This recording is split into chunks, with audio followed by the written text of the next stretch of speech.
Welcome, listeners. It's another great edition of the Marketing Podcast. Thanks to everyone who's tuning in this week or listening later as you have your cup of tea or your evening whiskey, whatever your penchant may be. Today we're going to be talking about purpose. My name is Kate Garrett and I am this week's host. I'm the Director of Client Services at Marketing Pod, and much of my career has been spent working with organizations and brands that have real purpose and that real authenticity of actually caring about the world about them and trying to make it a better place. But there's lots of questions there. Purpose is a bit of a buzzword, isn't it, at the moment? Everyone wants to say that they are a brand with purpose. But how do you sort out who is telling the truth and who is doing a bit of greenwashing? That's going to be the topic of conversation on today's podcast. And now I want to introduce you to all of the wonderful guests that are here with me today. I'm going to be asking them to introduce themselves and also tell you their favourite sandwich. First, what's my favourite sandwich? It is a definite cheese and tomato on white bread. It's a bit of a filthy sandwich, but you know it's going to be great. I would like to hand over to Justine to introduce herself. Hi, I'm Justine. I'm one of the account management team working with Kate at the Marketing Pod. And I come from a background of having worked in marketing for, I'm going to say 20 plus years and leave it at that. And in terms of that experience, it's great because I've seen quite a transformation in marketing over the past 20 years from very product-led messages to more purpose-led messages, which is fantastic. In terms of favourite sandwich, I'm going to have to go with kind of a soda bread sandwich with loads of salad, and possibly I like Kate, I'm a bit of a cheese lover. So that's me. Thank you very much, Justine. We're going to go over to Monia now for her introduction. Yeah, hi, I'm Monia Dalgecko. I'm one of the content writers at the Marketing Pod. I come from an academic background. I have a PhD in American literature with a specialization in African American literature. And one of the things I was really interested in when I was doing research is actually intersectionality theory, which is basically how our identity is shaped by various identity markers, which can be our ethnicity, gender, sexual orientation, etc.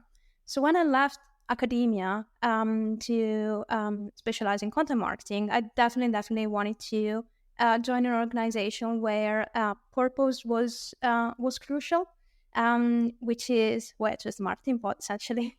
And my favorite sandwich, I would say, is Parma ham and mozzarella sandwich, which is known as VIP if you are in an Italian airport.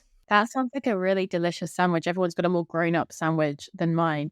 James, how about you? Tell us about yourself and your favourite sandwich. Hi, I'm James. I'm the Senior Content Lead for Pod. I've been working with B2B brands for about 10 years now on everything from PR to content to account management side of things as well. And yeah, I find it really interesting how purpose has become kind of more and more at the forefront of what brands are looking to achieve since my time starting in marketing till now. And favourite sandwich, anything from M&S, to be honest with you, but I think I'll go for a chicken and avocado. She's a good bit of meat and a healthy fat. Beautiful. Thank you very much, team. Let's dive into our topic of the day then, purpose.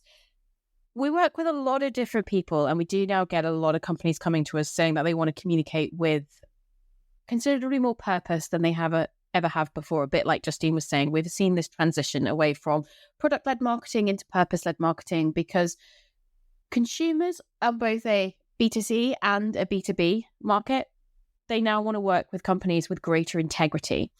But it's a big question, isn't it? Like, how do you know that someone's telling the truth? Like, how do we interrogate that? I would love to hear everyone's thoughts on that. Kind of, how do we know we've got authenticity? How do we make sure that purpose is real? So I would say, Kate, one of the first things you can do to really test it out is just see how they apply purpose in their own marketing material, for example, or how they introduce themselves and how they, if you're talking, for example, about a marketing agency, not just how they have expressed or communicated the purpose of their own clients, but how they apply this concept to their own marketing. So, for example, if you go to the Marketing Pod's website, it's immediately clear that our purpose is to work with ethical brands, brands that care about the environment, but we do the same too. We do what we can to be every day a little bit greener. So you can see that those values are applied every day. And this is what I would like to see in, the people that I work with. That's super interesting, Monia. I think there's also an element there of pushing. If a company comes to us and they want us to work with them, and they want to be purpose driven, and we are deciding whether they have the right credentials really to become a Marketing Pod client, whether they are caring and enthusiastic enough about the world around them. I think it's also looking at what are they communicating effectively when no one's looking. Like, can you get a hand on one of their board packs, for example, which isn't necessarily public domain property, but if they'll let you see one that isn't too commercially sensitive, you can see where the purpose is really driven into the heart of it. Justine, so we were talking about, obviously you and I have spent a few years in the marketing world, and perhaps some of our younger colleagues on the call today, and we have seen that great transition. Where do you think that you've seen changes around how purpose is communicated and how we identify purpose? I think with a lot of businesses, it's around how they communicate their mission and vision for their business. And I think that's always a really good starting point.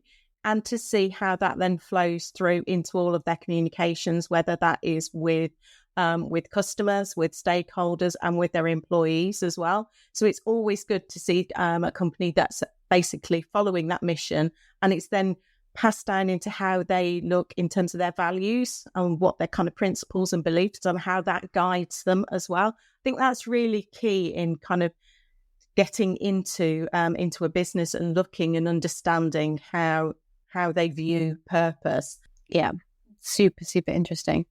And then, James, like from that content perspective, picking up on what Justine is saying there in terms of interrogating a story and a narrative, where we're working with someone or where we've got an organization who is genuinely, authentically purpose-driven, and obviously because we wouldn't be working with them if they were not.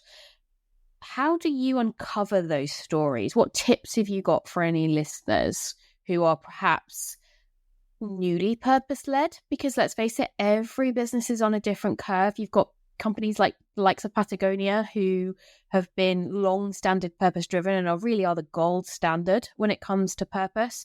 But you've also got loads of companies that are just like, you know what, actually, I'm increasingly miffed about how business is done, and I increasingly want to make my business a force for good.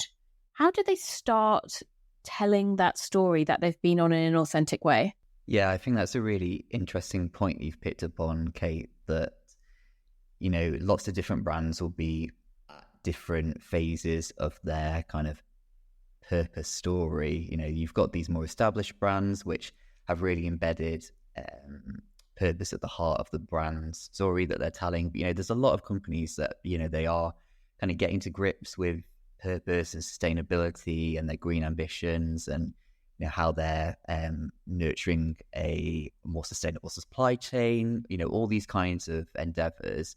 But they will be more in the earlier stages. But I think the key thing to remember here is it doesn't matter necessarily, what phase of that kind of purpose journey you're at. What matters is that you're kind of doing it, you're taking it seriously, you're evidencing it, and tell that story, because there'll be plenty of other brands that will be at that same point.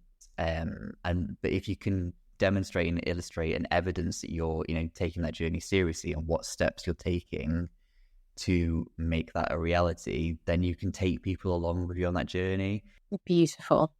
I think what that also ties into is not being frightened to be honest in the early stages. We're really honest at Marketing Pod that we are early in our journey on B Corp. And there are some things we might have done in the past that wouldn't pass a B Corp litmus test. But that's because we are evolving and growing both as humans and good people within the organization, but also as an organization as a whole. And there's quite a few people actually on this podcast that are in the B Corp champion group that are moving us slowly ever steadily closer to B Corp robustness. I think it works in other areas as well. I think Monia would probably chime in and agree with this, or feel free to disagree, around the worlds of kind of diversity, equity and inclusion. There's a lot of fear that if you start communicating around diversity, equity and inclusion, somehow you have to be perfect before you start. Yeah, no, I think you're absolutely right, especially in the world of inclusion and diversity. If you're not honest and transparent about that, then what you get is just tokenism. You can say, you can present those stats and you can present the numbers in terms of how diverse your team is, for example. But then it's just putting numbers together based on, a very specific characteristic of that person that you have isolated. And maybe you're not considering a lot of other identity markers that make that person as well. So we really, really have to be careful with that. I think the key to really do this right, if there is, obviously there isn't one way, but what I would like to see more maybe is just to go back to the why. Like, why are you doing this? If you have an inclusion and diversity program in place, what is your goal? Are you trying to achieve a more diverse team? Are you trying to just restructure your communication strategy to make it a little bit more inclusive? Maybe eliminate some terminology that you thought was correct in the past and now you realize needs to be revised and things like that. Why are you doing that? If you communicate that clearly enough, that's going to be valid at every stage of your journey. And of course, it's a message that can be updated and revised, but doesn't even need numbers and stats right away. You can just say, this is the purpose of, our inclusion and diversity team, which has been really recently formed, and then kind of fill in the gaps if and when you have the stats. I love that notion, Monia, that filling in the gaps. It doesn't have to be perfect when we start. Like, to make a better world, we need lots of people doing something imperfectly rather than 5 people doing it perfectly. Team, that has been a really great discussion today. Thank you so much for all of your time. We're going to end maybe a little savagely with a pop quiz about whether you think it is easier for consumer brands or business brands to communicate about purpose. Now, I'll go first just to give you a little bit of thinking time in the hope that you do come back and join a podcast with me again. I think it is easier for a consumer brand overall to communicate purpose in essence, simply because there are more touch points within a person's life around a consumer brand. So it's kind of easier to gain momentum. But it is also harder in another way because it's more open to greenwashing. You've got a lot of noise in that space. But I think broadly speaking, purpose is actually easier. And we have to work harder as a B2B agency to communicate it right for brands. Monia, I'm going to come to you next. I think, different sectors have different challenges, but I think it seems easier, at least in B2C, just because B2B often has that technical message to convey that, really has to kind of be translated for a non-technical audience. We have that element, and it's a little bit harder